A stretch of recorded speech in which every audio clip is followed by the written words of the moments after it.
Tunde Balogun had never touched a cocoa pod in his life, yet his name was synonymous with Nigeria's largest cocoa empire. Born into wealth, groomed for power, Tunde lived in a cage gilded with his father's expectations. The Balogan legacy is not a choice, Tunde. It is your birthright, your duty. You will be the head of this empire. But Tunde dreamt of a different harvest, one of his own making.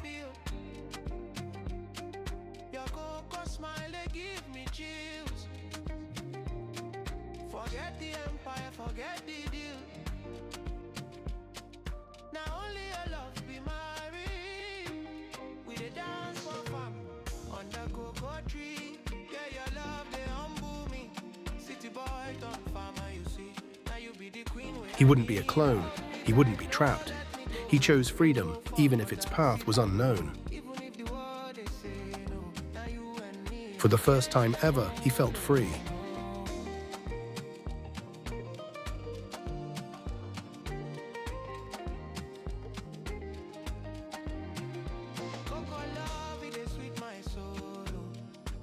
You're pruning too soon. The pods aren't ready. Well, maybe they shouldn't look so tempting. It's their fault, really. It's a miracle you haven't ruined the whole harvest with that thing. Ruining things, it seemed, was a Balogan family specialty. But perhaps this time, under a different sky, things could be different. For weeks, Tunde worked and worked hard. He learned to till soil, to plant, to harvest.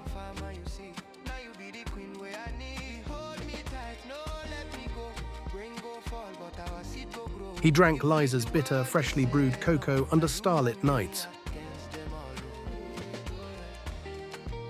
and listened as the other farmers shared their fears of losing their livelihoods to corporations buying up their land.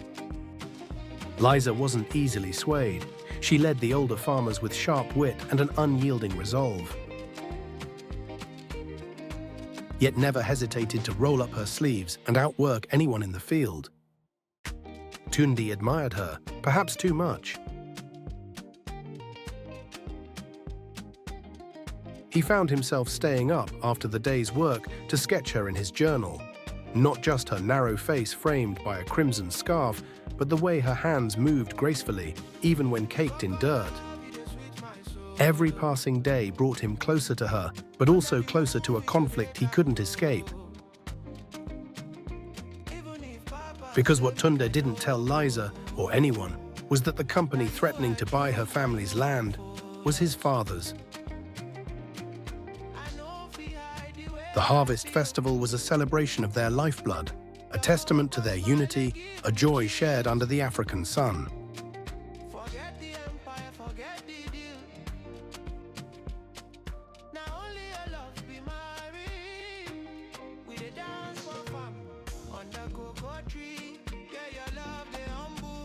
But a shadow was about to fall, carried on a single sheet of paper. Notice of acquisition. By authority of Balogan Industries, this land is hereby designated for corporate development.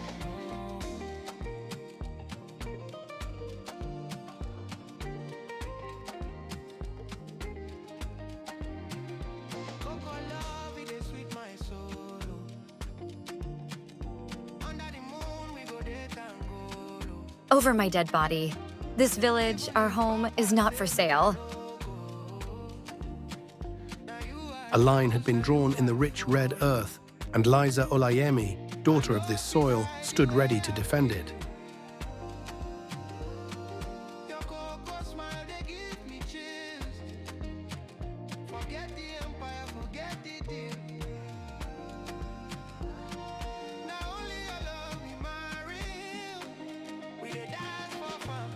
Tunde, I gave you everything, a life of privilege, an empire at your feet. And this is how you repay me? By siding with these people? Sabotaging your own blood? His son? You're Balogan's son? Liza, I left him. I left that life. I didn't know about this land deal until the letter. He's a Balogan. Deceit is in his nature. This farm, this village, it's nothing. You have two choices. Sign the contract, or I will grind you into dust. No, this land is not yours to take. These people are not yours to break. If you want this land, you'll have to destroy me first, because I'm staying right here. You are no son of mine. This isn't over, not by a long shot.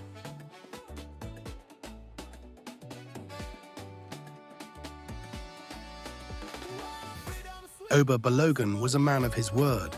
The pressure began almost immediately.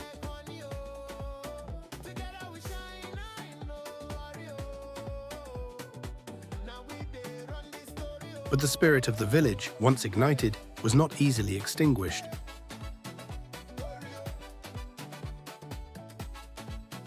Tunde, shedding the last vestiges of his father's world, became an unlikely champion.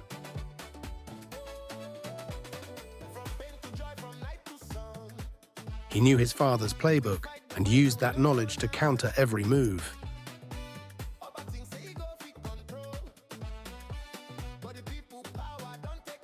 Their story resonated. Help came from unexpected corners. Oba's reach was long, choking supplies, intimidating allies. But Liza's resolve was the village's backbone.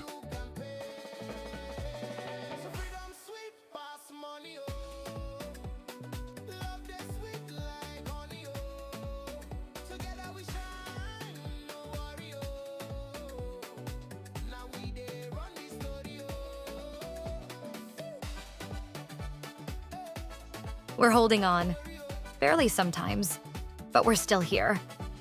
It's because of you, Liza. Your strength. It inspires everyone, me included. You've changed, Tunde. You're not the city boy who stumbled into our lives. Maybe I'm finally becoming who I was meant to be. This place. You helped me find that path.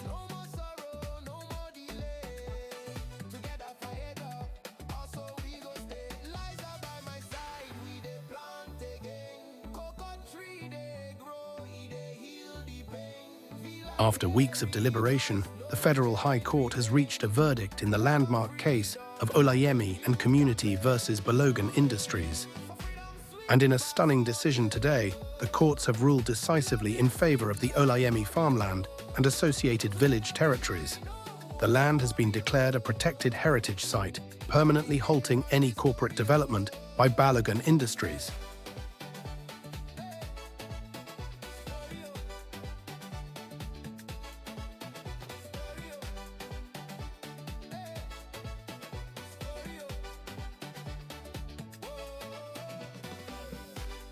For Oba Balogun, it was an unthinkable defeat, a crack in the foundations of his empire.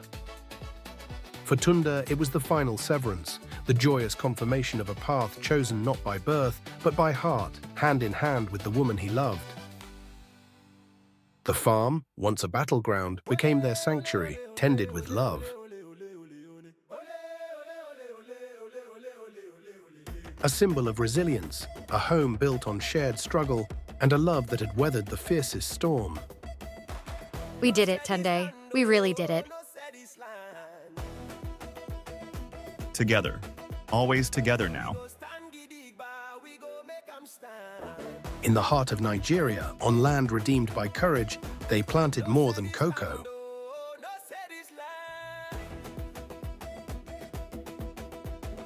They cultivated a future nurtured by shared dreams, proving that even in the toughest of soils,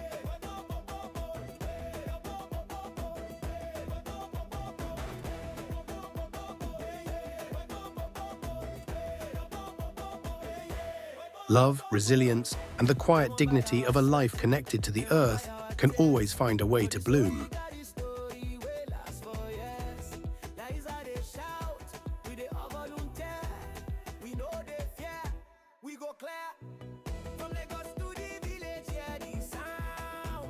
And so, on the land they had fought for and won, Tunde and Liza built more than a farm.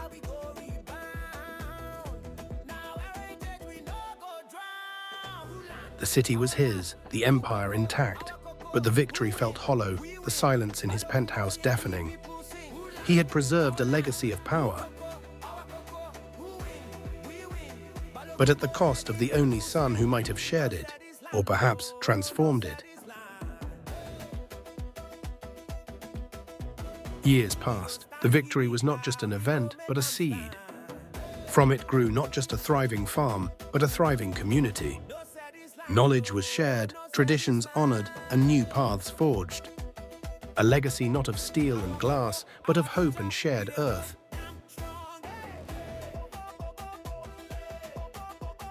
Their legacy was not in buildings of steel, but in the laughter of children, the richness of the earth, and a love that bloomed season after season.